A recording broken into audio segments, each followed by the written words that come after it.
Your Steve Jones Show podcast is loading now. The Steve Jones Show podcast is sponsored by Sunbury Motors, North 4th Street in Sunbury, and Sunbury Motors Kia, routes 11 and 15 in Hummel's Wharf. All right, Matt.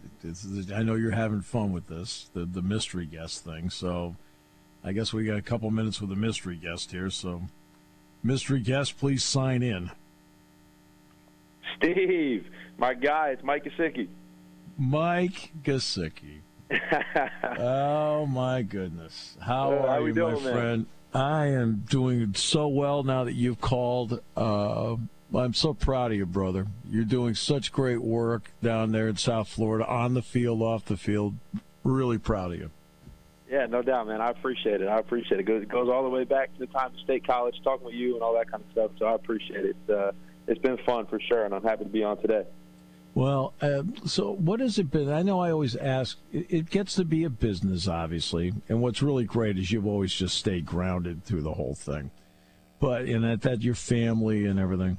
Mm-hmm. But what's it been like, how do you still keep the game part of it that you've loved so much in there while separating the business part of it? Yeah, I think that's like one of the main things is that you can't lose sight of, what you're doing. My profession is to play football. It's amazing. It's a dream come true in, every aspect of the phrase. So to be able to play, football at the highest level for my job, it's something that, I'll cherish forever. And that's why I work so hard and why I appreciate every day so much, because I do what I love.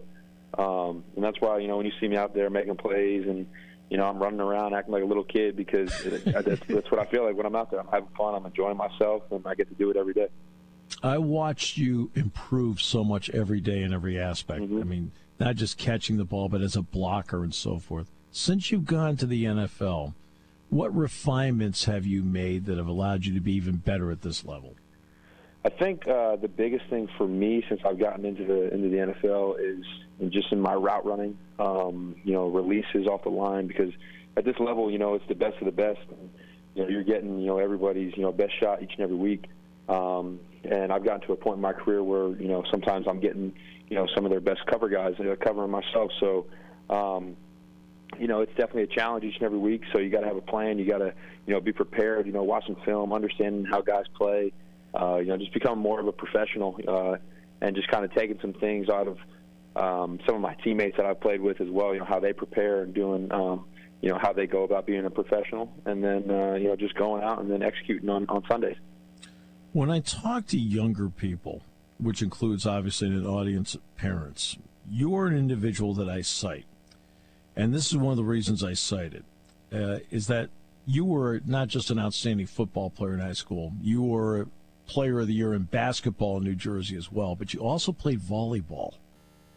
And I said, I felt it gave you a well-rounded experience, because you always told me it's like you play volleyball for fun because it was fun. You were good at it, but you play it because it was fun. But I always felt that made it a well-rounded experience. Am I right about that? Oh, absolutely. I mean, when I was in high school, honestly, growing up, I was always around all sorts of sports. With both my older sisters and my dad coaching them and coaching me. I ran track in middle school, played a little bit of baseball when I was super young. Just like doing everything and anything that I could to be around sports and help myself become a better athlete.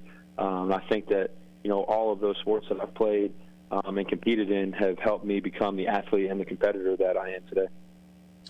I think it's and not only that, but sometimes you get into a grind of a sport, and then another sport ends up being an outlet for you. I mean, I kind of felt that was like for you. You always told me it's kind of like it was just a fun outlet for you.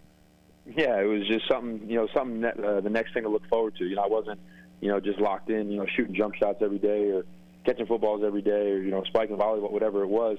It was, it was just kind of moving on to the next season. And I always said, when they were, what's your favorite sport? I was like, well, in the spring it's volleyball, in the fall it's football, in the winter it's basketball. Like that's just kind of how it always went. And that's awesome. It didn't really matter what sport I was playing, because I love competing. I love, working my tail off trying to help my team win, and that's, that aspect of the sport. It never gets old. I know the Dolphins are going to go through a coaching change, so you're going to wait and see on that, obviously. But as the season played out, off to a tough start, what did come together because the Dolphins became a team nobody wanted to play the last 2 months of the season? Yeah, we got hot, and I think that's something in this league. When you finally find out how to win, you lose. You beat yourself more times in this league than you win. So I think we finally just turned a corner and learned how to win rather than to stop beating ourselves. So we minimized some errors.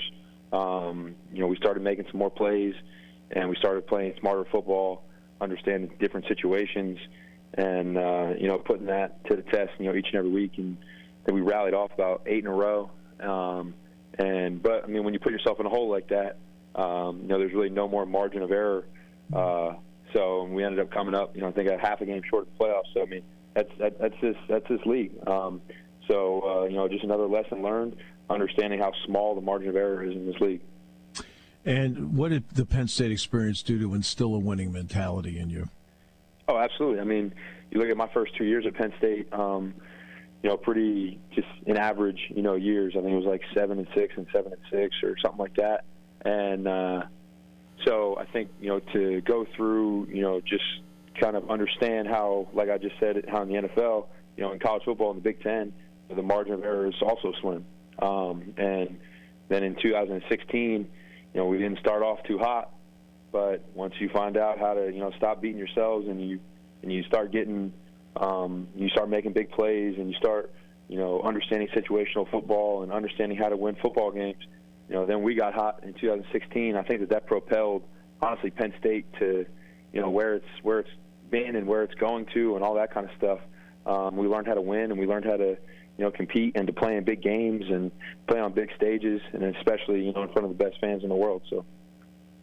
And finally, Thon is coming up, and you were always very active in that, and have stayed active in it even afterward as well, obviously with your shoes and so forth. Yes. Any words for the great people at Thon as they get ready? I don't know what. I think it's next weekend, I believe, that they're going to have it here. Any words for them? Yeah, absolutely. Obviously, Thon's always super close, to me, my family, and our hearts, and all that kind of stuff. I still keep in touch with, a lot of the people that I've met through Thon, including the Net family and Landon and, their entire family. But honestly, everybody that has anything to do with Thon should be, super proud of themselves each and every year because of, what they're doing and, how they're helping. And then obviously, the families and the children that are affected directly. They're the biggest inspiration, and they're the reason behind it all.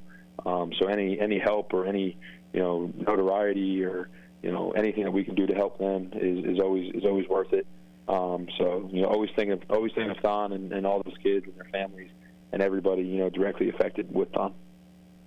Mike, well said. Always proud of you. Thanks so much, my friend. Thanks for calling. It really means a lot.